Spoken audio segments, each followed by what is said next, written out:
Good morning, everyone. It's Sergi here from the Australian Federation Party, representing or running for the seat of Wheels. The time is here and the time is now. Put the majors last. Start to look at your freedom parties and really, look at their bios. I shared this on Sunday. Look at their bios. See who's going to represent you. It's not going to be one party. One freedom party is not going to bring change. We need to do this collectively. And there are going to be gifts and talents within all of those parties that are going to actually create the change that we need. So get your chin up and let's get out there and make change. So I like to keep things very, very simple. Keep it simple, stupid. That's me, yeah? I always want to be the dumbest person in the room so I can learn more. I never ever want to be the smartest person in the room because then I'll stunt my growth. So I'm always going to be that guy who's always going to be sitting up and putting his hand up and asking them dumb questions. Because the dumb questions is where we learn and grow. We have got people within the community that have got brilliant ideas, their inventions, and we just simply got to reach out and really start to invite the people to start to think and to rise up and really kill this tall poppy syndrome that we seem to have in this country. That when we see people rise up, people don't like that. We want to cut them down. No, we need to go the other way. We need to start bringing this up, start to lift people up, start to encourage people to think and outside the box and really start to bring initiative to those people that would actually start to bring change to the community. And let's deal with this climate change just from the grassroots kind of scenario. Put the majors last. Support your freedom parties. I'm not asking you to vote for me. What I'm asking you to do is go out and take the initiative. It's your responsibility to actually you've got the power to actually vote. There are countries that don't allow us to do that. But right in this place, we have. We have got the power. You've got the power. So use that power wisely. Go onto RDA. Go onto your state. Click onto the state. Candidates. Is there a candidate in my area? Have a look at the freedom parties that are there. Have a look at their bios. Have a look at what they got to offer. If they represent you, mate, put your ticket on that person in the hope that he's going to represent you the best way he can for you. I'm going to urge you all, go on to putthemajorsLast.com. Go on there. It'll tell you can create your own how to vote card. So at least when you get down to the polling booth, you've gone with an understanding about what you're going to do and how you're going to do it. There are going to be other representatives. Labours, Liberals and Greens are really strong in the pre-polling booths. They are obviously, they're heavily funded, and all of the independent parties, we're all self-funded, and that's just where we are. But we're relying on the people, that there'll be a people movement that will just create this change that we are so desperate for. So I'm just calling out to all of yous, any of your freedom parties, if there are people that are sitting around, that, you're seeing what's going on, you don't think you can do nothing, volunteer. There are many of us out there that are looking for volunteers, and just, do your bit to bring the change.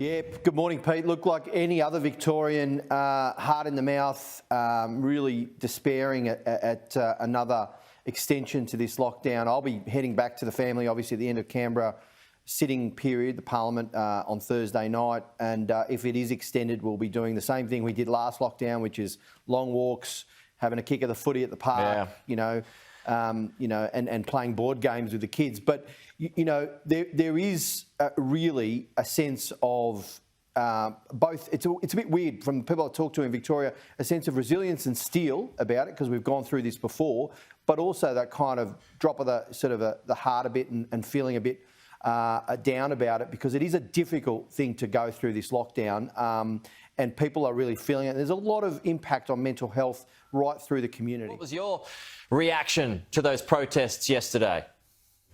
Hey, good morning, Pete. Good to see you too. Look, obviously outrageous when you see this kind of violence, the vandalisation of an office, the union officers, and also disappointing in many respects because the actions of a very selfish few have shut down or caused the shutdown of an entire industry for 2 weeks.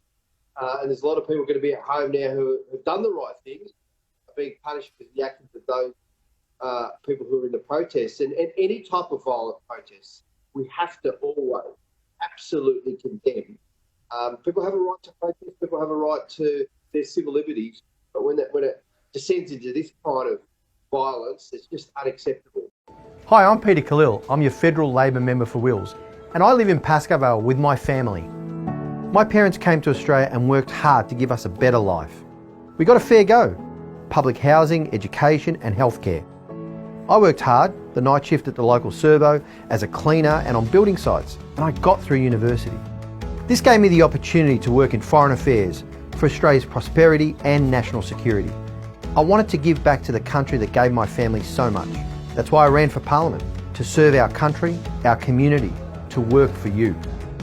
The last few years have shown our community is strong and resilient, but we need a federal government that actually works, that actually builds a better future. That's why I'm working to create secure local jobs, bring back Aussie manufacturing and make things here again. I'm working for real action on renewable energy to reduce emissions and lower power prices.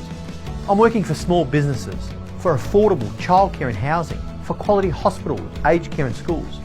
With your support, I can take real action on what matters, and I will keep working for Wills.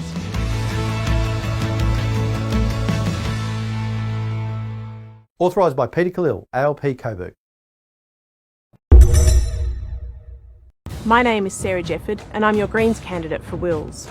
I value honesty and integrity. It's time we held our politicians to the same standards as everybody else. Our politicians should be representing the interests of our community. Using public money for political and personal gain is not acceptable. All politicians should be held to account. In the balance of power, the Greens will push for a Federal Integrity and Anti-Corruption Commission because Australians deserve better. At this election, vote 1 Greens. Authorised by Martin Shield for the Australian Greens, Melbourne. My name is Sarah Jefford and I'm your Greens candidate for Wills. We are in a climate emergency. Fossil fuels are causing catastrophic climate change across the country and the world. Bushfires and floods are devastating the country. We need to get off fossil fuels. We need to transition to 100% renewable energy. In the balance of power, the Greens will push the next government to go harder and faster on climate. Vote 1 Greens at this election for real action on climate change. Authorised by Martin Shield for the Australian Greens, Melbourne. People in Parliament. And I'm raising 2 boys and I've spent a lot of time thinking, well, they don't actually need me to, be a role model for them. They could go into politics themselves, probably. One of my kids, Raf, he's a bit older now, but when he was 4, he said, I'm going to be the government when I grow up. And I was like, you bloody well will be, and I'm not going to let you get there before I try, at least. You little rat. Middle-class white boy, of course he would. He wouldn't even need to try, just be Prime Minister next week.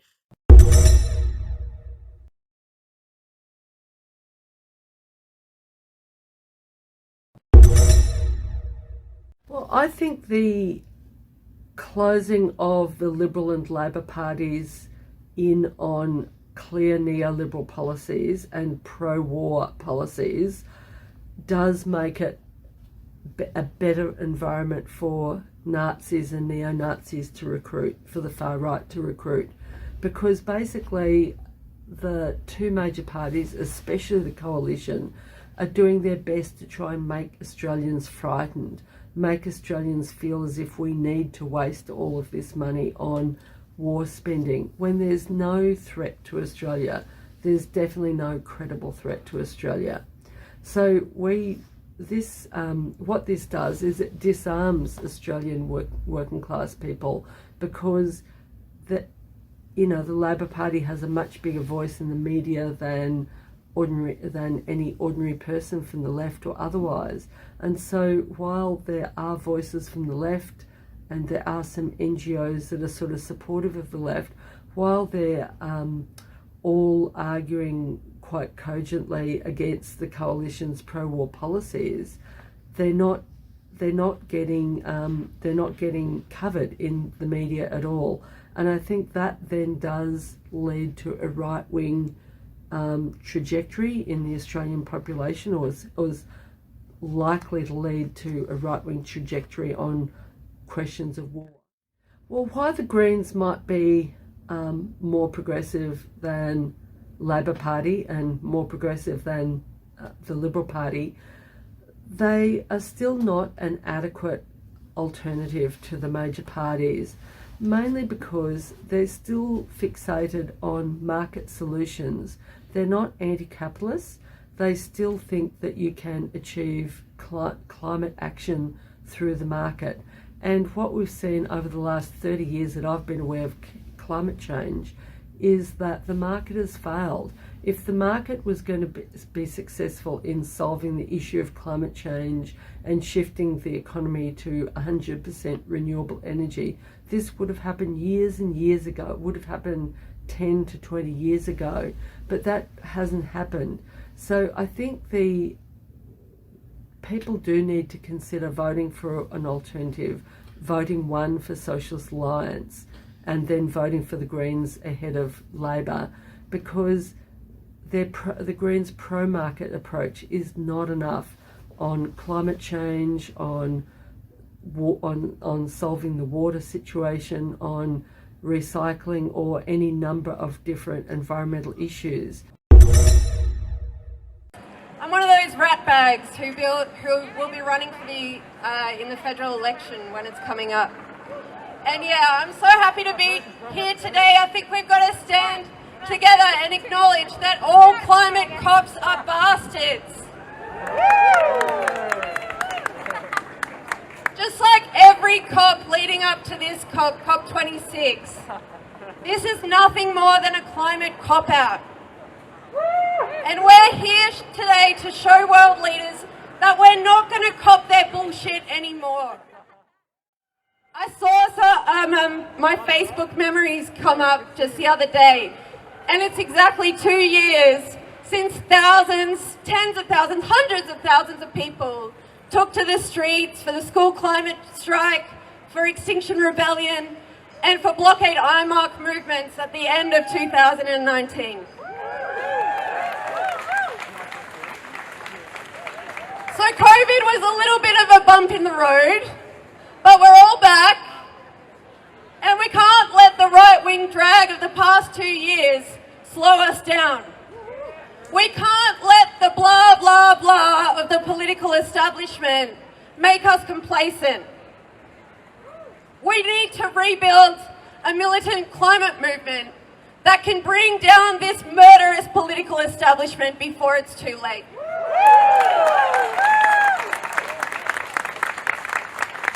So we need to stand together and scream that all climate cops are bastards. It's not really a game, it's politics. Well, people coming here and having an unsafe system of arrival is a matter. Yeah, so people are fleeing. Well, people are fleeing war zones. People are fleeing war zones. I know that. And then sending them back in city boats. Also drown people in things. So looking after them.